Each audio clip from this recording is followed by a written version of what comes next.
요즘 날씨가 참 좋습니다. 그래서 아침에 일어나면 커튼을 젖히고 창문을 열면서 우리는 감탄합니다. 아, 참 상쾌한 아침이다. 그리고 하루를 기쁨으로 시작합니다. 기쁨으로 하루를 시작하는 건 축복입니다. 그런데 우리에게는 그보다 더 큰 기쁨은 없을까요? 아침마다 우리를 감격하게 하는 기쁨, 저녁마다 우리를 감사하게 하는 기쁨은 없을까요? 있다면 누가 주는 것일까요? 그 기쁨은 바로 우리를 구원하시는 하늘에 계신 우리 아버지 하나님께로부터 옵니다. 예수님을 믿는 우리들은 모두 죄와 사망의 권세로부터 구원받은 사람들입니다. 죄를 다스릴 수 있는 분별력과 지혜와 능력을 하나님께로부터 받은 사람들입니다. 바울은 이 구원의 감격을 에베소 교회에 보낸 편지에서 이렇게 기록하고 있습니다. 찬송하리로다. 하나님 곧 우리 주 예수 그리스도의 아버지께서 그리스도 안에서 하늘에 속한 모든 신령한 복을 우리에게 주시되 곧 창세 전에, 세상을 지으시기 전에 그리스도 안에서 우리에게 주사 우리로 사랑 안에서 그 앞에 거룩하고 흠이 없게 하시려고 그 기쁘신 뜻대로 우리를 예정하사 예수 그리스도로 말미암아 자기의 아들들이 되게 하셨으니, 자녀들이 되게 하셨으니, 이는 그가 사랑하시는 자 안에서 우리에게 거저 주시는 바 그의 은혜의 영광을 찬송하게 하려는 것이라. 우리는 그리스도 안에서 그의 은혜의 풍성함을 따라 그의 피로 말미암아 속량 곧 죄사함을 받았느니라. 얼마나 감격스러운 말씀입니까? 이 말씀을 저 혼자서 읽으려고 하니까 너무 아쉬워요. 여러분과 함께 큰 소리로 한번 읽어보고 싶습니다. 큰 소리로 감격에 겨워서 한번 같이 읽어보겠습니다. 시작. 찬송하리로다.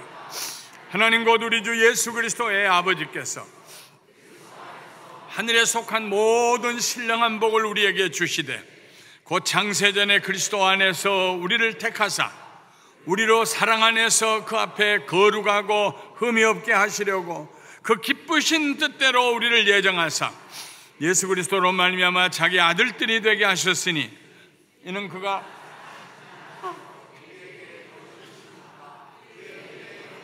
찬송하게 하려는 것이라. 우리는 그리스도 안에서 그의 은혜의 풍성함을 따라 그의 피로 말미암아 속량 곧 죄사함을 받았느니라. 하나님의 구원이 바로 은혜입니다. 왜 하나님께서 우리를 구원하셨는지 아무도 모릅니다. 나는 구원받을 만한 가치가 있다고 생각하는 사람은 하나님의 은혜와 상관이 없는 사람들입니다. 은혜는 거저 주시는 선물이기 때문입니다. 우리를 사랑하시기 때문에 주시는 선물. 그래서 바울은 이렇게 말했습니다. 긍휼이 풍성하신 하나님이 우리를 사랑하신 그 큰 사랑을 인하여 허물로 죽은 우리를 그리스도와 함께 살리셨고 너희는 은혜로 구원받은 것이라. 이는 그리스도 예수 안에서 우리에게 자비하심으로써 그 은혜의 지극히 풍성함을 오는 여러 세대에 나타내려 하심이니라. 만세전에 창세전에 우리를 선택하시고 하나님 자녀가 되시고 되게 하시고 구원하신 하나님, 그 은혜는 오직 한 가지 이유 때문에, 우리에게서부터 나타나는 생겨나는 이유가 아니라 하나님께로부터 오는 이유, 우리를 사랑하셨기 때문에 우리에게 베푸신 은혜입니다. 예수님을 믿는 사람들은 이렇게 구원받은 감격을 가지고 삽니다. 그래서 항상 기뻐합니다. 죄짐을 벗어버렸기 때문에 살아가는 삶이 가볍습니다. 물 위를 걸어갈 수 있습니다. 험산 줄령도 혼자 갈지라도 찬송하며 넘어갈 수 있습니다. 성경에 나온 하나님의 사람들은 모두 이런 구원을 체험했고 기뻐했습니다. 특별히 모세는 그의 생애의 시작부터 끝까지 구원의 은혜 가운데 살았던 사람입니다. 하나님께서 모세에게 내가 이름으로도 너를 알았다 하고 말씀하셨습니다. 모세라는 이름은 건져내었다 하는 뜻입니다. 오래전 모세가 태어나기 400여 년 전에 야곱이 그의 식솔들을 데리고 그의 11번째 아들 요셉이 총리로 있는 애굽으로 내려갔습니다. 그리고 야곱의 후손들은 고센이라는 곳에서 정착하고 목축업을 하면서 살았습니다. 세월이 지나면서 야곱의 후손 이스라엘 백성들의 숫자가 기하급수적으로 늘어갔습니다. 애굽의 바로 왕은 이스라엘 백성들이 혹시라도 애굽 밖에 있는 외세들과 결탁하여 반란을 일으키지 않을까 두려워하게 되었습니다. 그래서 남자는 나면 나일강 하수에 던져 죽이고 여자아이만 살리라는 명령을 내렸습니다. 그 무렵에 모세가 태어났습니다. 그의 형 아론이 태어났을 때에는 그런 살인적인 명령이 없었을 때입니다. 모세의 아버지 아므람과 어머니 요게벳은 특별하게 잘생긴 모세를 너무 아까워서 죽일 수가 없어서 석 달 동안 숨겨서 길렀습니다. 그러나 더 이상 기를 수가 없었습니다. 아마도 모세의 우렁찬 울음소리 때문이었을 것입니다. 모세는 부모님이 마련해 준 상자에 눕게 되었습니다.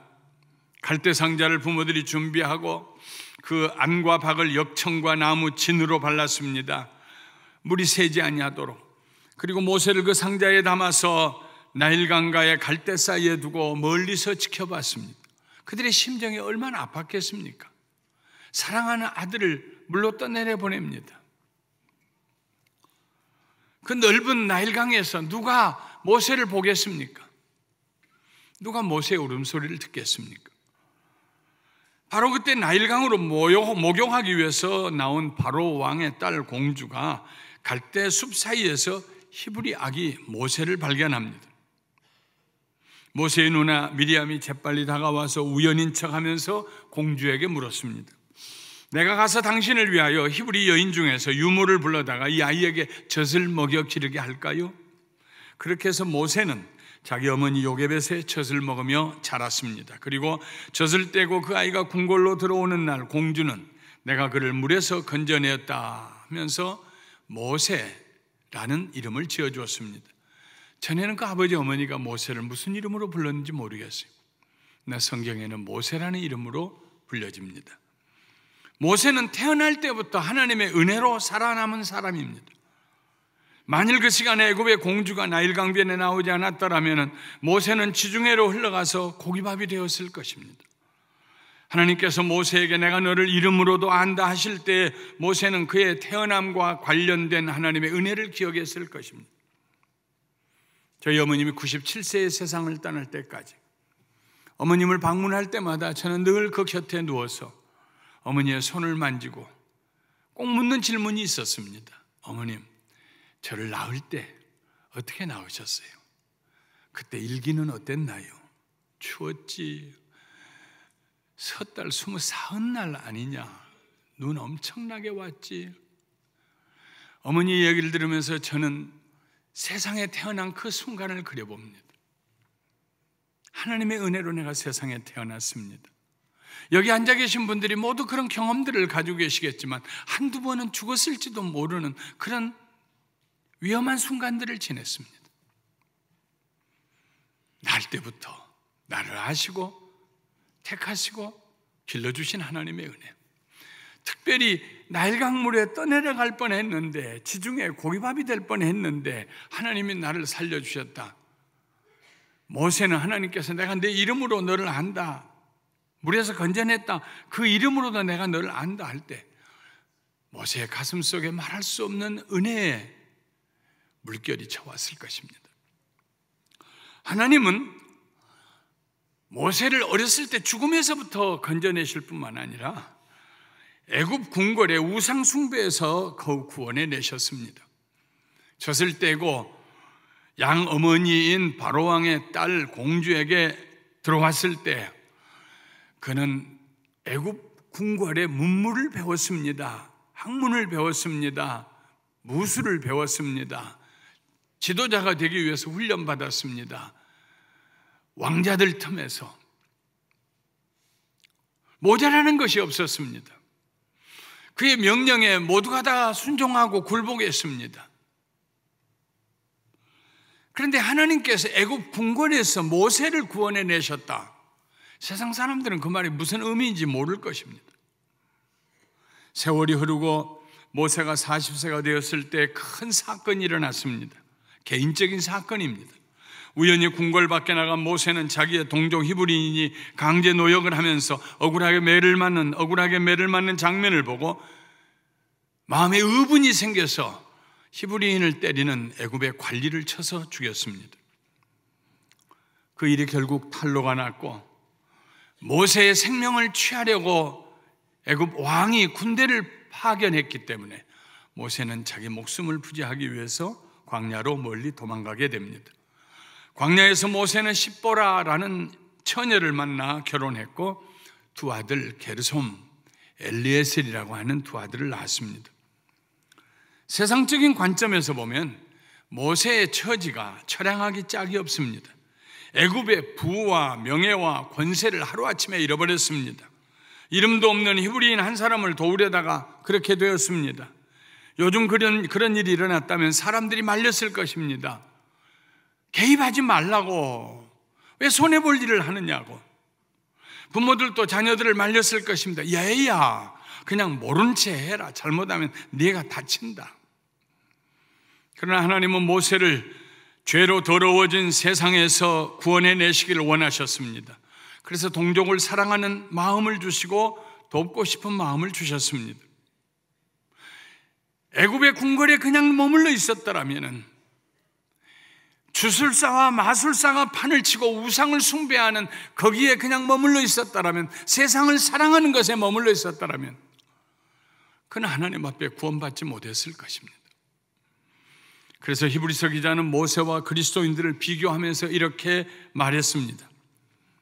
믿음으로 모세는 장성하여 바로의 공주의 아들이라 칭함받기를 거절하고 도리어 하나님의 백성과 함께 고난받기를 잠시 죄악의 낙을 누리는 것보다 더 좋아하고, 하나님의 백성들과 고난받는 것을 잠시 죄의 낙을, 궁궐에서 누리는 죄의 낙을 누리는 것보다 더 좋아하고, 그리스도를 위하여 받는 수모를 애굽의 모든 보화보다 더 큰 재물로 여겼으니 이는 상 주시는 이심을, 영원한 생명을 주시는 이 하나님을 바라보았습니다. 때때로 사람들의 눈에는 실패로 보이고 손해로 보이는 일들이 사실은 하나님께서 우리를 큰 재난으로부터 구해내시는 은혜로운 손길임을 우리가 알아야 합니다. 아, 거기 있으면 좋았을 텐데,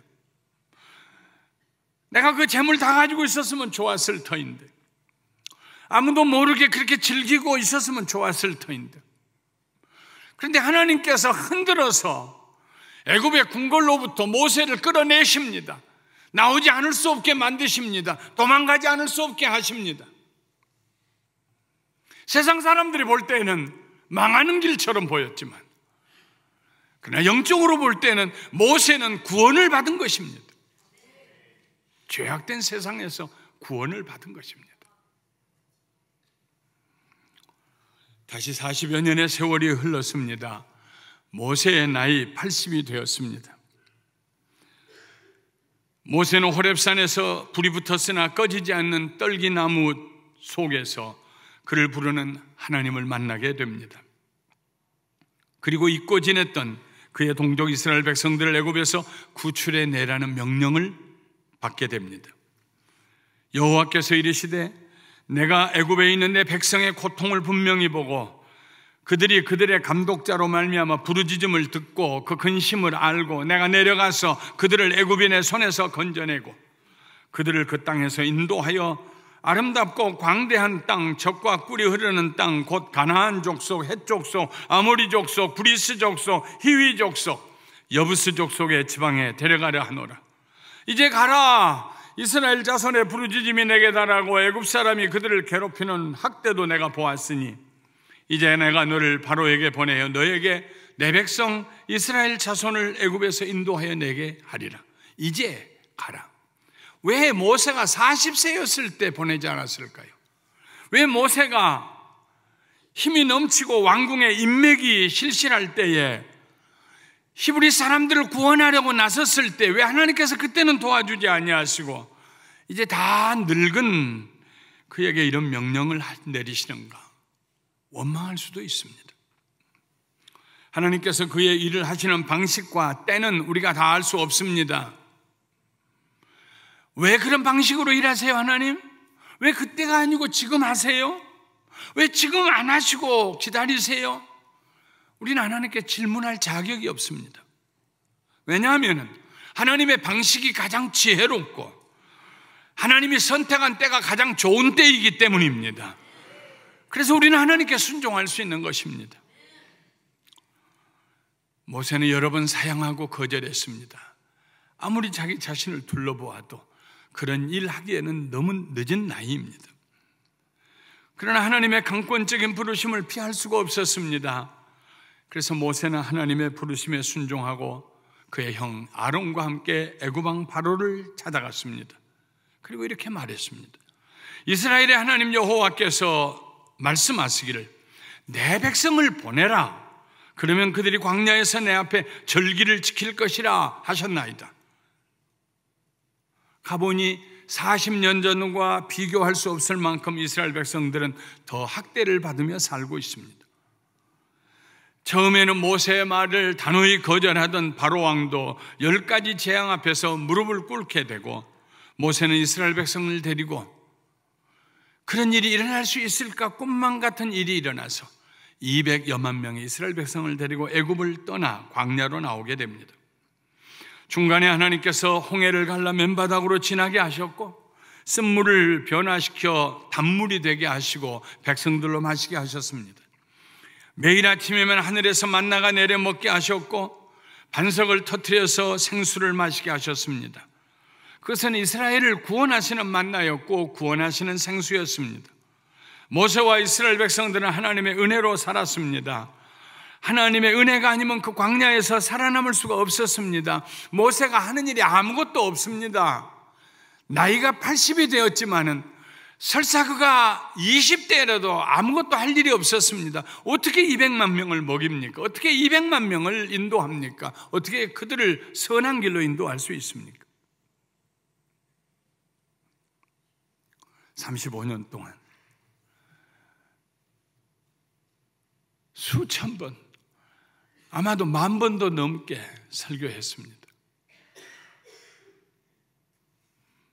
하나님께서 메시지를 주셨습니다. 은혜에 대해서 설교해라. 모세가 경험한 은혜 너무나 감동스러웠습니다. 하나님 그래요. 그리고 설교를 준비하려고 앉아 있는데 꽉 막혔습니다. 한 페이지도 쓸 수가 없었습니다.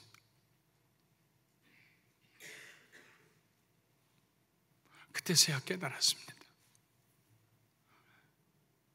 이제까지 하나님의 은혜가 아니면 하나님의 말씀을 준비할 수가 없는데 나이가 들면서 잠시 그냥 넘어가려고 했던 내 자신을 보았습니다. 교만함을 보았습니다. 몸은 아파오기 시작하고 시간은 지나가고 12시가 되어서 하나님 자겠습니다. 잠이 들었는지 깼는지 꿈인지 생시인지 아침에 일어날 때까지 계속 하나님 은혜가 아니면 못합니다. 은혜로 이제까지 해왔습니다. 하나님 은혜가 아니면 못합니다. 하나님 은혜가 아니면 말씀 전할 수 없습니다. 은혜 부어주세요. 은혜 부어주세요. 그러면서 잠이 깨세요. 아침에 가슴이 열리고 눈이 열렸습니다. 내 영의 눈이 열렸습니다. 하나님의 은혜가 내게 물밀듯이 밀려오기 시작했습니다. 은혜가 아니면 못해요. 은혜 없이 예수님 믿는 거 불가능해요. 은혜 없이 죄악된 세상과 단절하고 돌아서서 하나님 나라로 가는 거 불가능해요. 오늘 이 말씀 들으면서 여러분의 가슴이 뜨거워지고 하나님의 은혜 가운데 들어가는 일이 하나님의 은혜가 아니면 불가능해요. 모세는 하나님의 은혜로 이스라엘 백성들을 인도했습니다. 그가 한 일이 아무것도 없었습니다. 농사법을 연구해서 농사 지었는 것을 가르친 적도 없습니다. 어떻게 하면 가축을 건강하게 기르는가 가르칠 능력도 그에게는 없었습니다. 그에게는 아무 능력도 없었습니다. 나이는 들었습니다. 그가 할 수 있는 일은 항상 하나님 앞에 무릎 꿇고 엎드려서 하나님의 은혜를 구하는 일이었습니다. 하나님께서 80세 모세로 하여금 하나님을 위해서 일할 수 있도록 구원하십니다. 하나님을 위해 일하는 것도 하나님의 구원의 은혜입니다. 하나님께서 모세와 이스라엘 백성들을 우상 숭배의 죄로부터 구원하여 내셨습니다. 하나님 외에 어떤 신도 허락하지 않으셨습니다. 광야는 오직 하나님만 의지하고 섬길 수 있는 훈련 장소였습니다. 호렙산에 이르렀을 때 하나님께서 모세를 그 산으로 올라오게 하셨습니다. 지난 40여 년 동안 올려다보던 산입니다. 오르내리던 산입니다. 1년 전에 꺼지지 않은 불꽃 가운데서 모세를 부르시고 하시던 말씀이 다시 생각났습니다. 모세가 내가 누구입니까? 내가 누구이기에 바로에게 가며 이스라엘 자손을 애굽에서 인도하여 내리까? 그때 하나님께서 말씀하셨습니다. 내가 반드시 너와 함께 있으리라. 네가 그 백성을 애굽에서 인도하여 낸 후에 너희가 이 산에서 하나님을 섬기리니 이것이 내가 너를 보낸 증거니라. 모세가 그 산 위에서 하나님과 40일을 함께 지냈습니다. 하나님의 계명을 받았습니다. 그것을 요약한 십계명을 받아서 내려왔습니다. 내려오던 날 이스라엘 백성들은 금으로 송아지를 만들어 축제를 벌이고 있었습니다. 모세는 황금 송아지 우상을 불살라 가루로 만들어서 물에 뿌린 후에 이스라엘 백성들로 그 물을 마시게 했습니다. 죄를 시인하고 고백하고 회개하게 했습니다. 그리고 우상 숭배 앞장섰던 사람 3천여 명을 죽였습니다. 그러나 하나님께서 이스라엘 백성들과 함께 가나안 땅으로 올라가시지 않겠다고 하십니다. 내가 같이 가다가 어느 순간 이스라엘 백성들이 나를 대적하고 불순종하면 내가 그들을 쳐서 죽일까 두렵다. 네가 데리고 올라가라. 모세는 하나님 앞에 엎드려서 간구했습니다. 주께서 전에 말씀하시기를 나는 이름으로도 너를 알고 너도 내 앞에 은총을 입었다고 하지 않으셨습니까? 나로 주의 목전에 은총을 입게 하시며 이 족속을 주의 백성으로 여기소서. 주께서 친히 가지 아니하시려거든 우리를 이곳에서 올려보내지 마옵소서. 모세의 간절한 기도에 하나님께서 즉시로 응답하셨습니다. 네가 말하는 이 일도 내가 하리니 너는 내 목전에 은총을 입었고 은혜를 입었고 내가 이름으로도 너를 알미니라. 하나님께서는 모세에게 그의 영광을 보여주셨습니다. 그리고 손바닥으로 모세를 바위 틈에 놓고 덮으신 후에 그의 곁을 지나가셨습니다. 하나님의 등 뒤를 본 유일한 사람 모세입니다. 하나님께서는 그 후에도 모세와 이스라엘 백성들에게 수많은 은혜를 베풀어 주셨습니다. 애굽에서 나온 지 1년이 지났을 무렵 이스라엘 백성들은 모세를 다시 궁지로 몰아넣었습니다. 고기 못 먹어서 못 살겠다고, 이 만나만 먹으니까는 몸이 연약해진다고 200여만 명의 온 백성들이 천막문 앞에 서서 울었습니다. 모세가 하나님께 하소연을 합니다. 여호와께서 어찌하여 종을 괴롭게 하시나이까? 어찌하여 내게 주의 목전에서 은혜를 입게 아니하시고 이 모든 백성을 내게 맡기사 내가 그 짐을 지게 하시나이까? 모든 백성을 내가 배었나이까? 어찌 내가 그들을 낳았나이까? 주께서 내게 양육하는 아버지가 젖먹는 아이를 품듯 그들을 품에 품고 주께서 그들의 열조에게 맹세하신 땅으로 가라 하시나이까? 난 이 대목을 읽을 때마다 늘 심청의 아버지를 생각합니다. 일찍 세상 떠난 아내, 그 아이 핏덩어리를 안고 다니며 젖을 먹여 얻어먹였던 사람. 어찌 내가 그들을 낳았나이까? 주께서 내게 양육하는 아버지가 젖먹는 아이를 품듯 그들을 품에 품고 주께서 그들의 열조에게 맹세하신 땅으로 가라 하시나이까? 이 모든 백성에게 줄 고기를 내가 어디서 얻으리까? 그들이 나를 향하여 울며 이르되 우리에게 고기를 주어 먹게 하라 하온즉 책임이 심히 중하여 나 혼자는 이 모든 백성을 감당할 수 없나이다. 주께서 내게 이같이 하실진대 구하옵나니 내게 은혜를 베푸사 즉시 나를 죽여 내가 고난당함을 보지 않게 하옵소서. 너무나 힘들었습니다. 너무 무거웠습니다. 해도 끝이 없었습니다. 이스라엘 백성들의 탐욕을 채울 길이 없었습니다. 어디서 그 백성들의 배부르게 고기를 찾아서 먹입니까? 차라리 나를 죽여주십시오. 인생을 살면서 차라리 나를 죽여주십시오 하고 하나님께 기도한 적이 우리 모두 한두 번은 있었을 것입니다. 하나님 모세의 기도를 들으시고 메추라기 때를 보내셨습니다. 살이 통통하게 찐. 그래서 200여만 명의 이스라엘 백성들이 한 달 동안 고기를 먹게 해 주셨습니다. 인생 살 때 무거운 짐 때문에 일어날 수가 없습니다.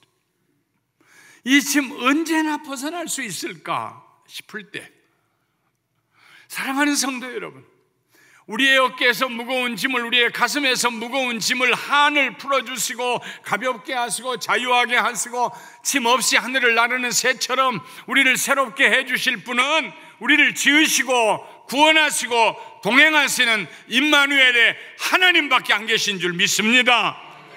하나님이 우리를 우리의 무거운 짐에서 구원하여 주십니다. 맡기세요. 모세는 하나님의 구원하시는 은혜로 살았습니다. 물에서 건져내 주시는 은혜로 시작하여 느보산에서 사해 건너편의 가나안 땅을 바라본 후에 천국으로 들려 올라갈 때까지 은혜로 살았습니다. 변화산에서 엘리야와 함께 예수님을 만나는 은혜도 받았습니다. 우리도 모세처럼 하나님의 은혜를 입은 사람들입니다.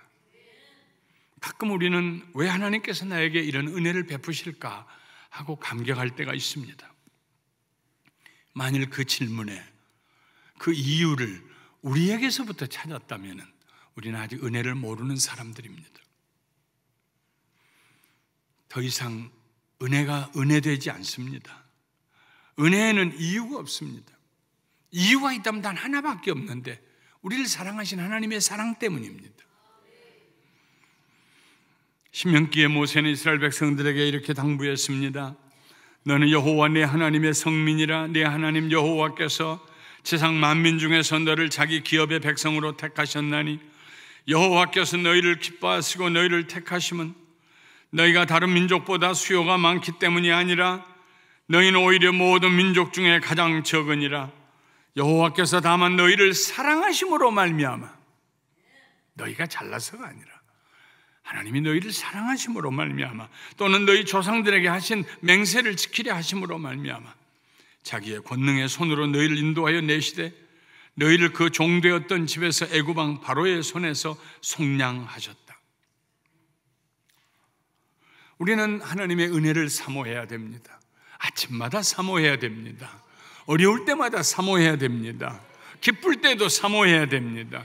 우리는 늘 하나님의 은혜를 사모해야 됩니다. 이사야 33장 10절에 여호와여 우리에게 은혜를 베푸소서. 우리가 주를 앙망하오니 주는 아침마다 우리의 팔이 되시며 환난 때에 우리의 구원이 되소서. 우리에게 은혜를 베푸소서.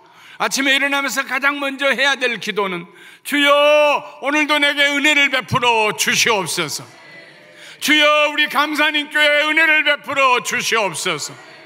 사랑하는 성도 여러분, 날마다 하나님의 은혜 가운데 감격하고 감사하며 사시기를 주님의 이름으로 축원합니다. 우리의 죄를 용서하시고 사망에서 구원하신 하나님, 오늘도 나를 구원하시고 선한 길로 인도하신 하나님, 내 머리에 기름을 부으시고 나의 잔을 넘치게 하신 하나님, 그의 선하심과 인자하심이 한시도 떨어지지 아니하고 내 뒤를 따르게 하시는 하나님, 그 하나님을 사랑하며 그 말씀에 순종하며 영광스러운 삶을 살아가시는 하나님의 구원의 은혜 가운데 살아가시는 우리 모두가 되시기를 주님의 이름으로 축원합니다. 축원합니다. 축원합니다.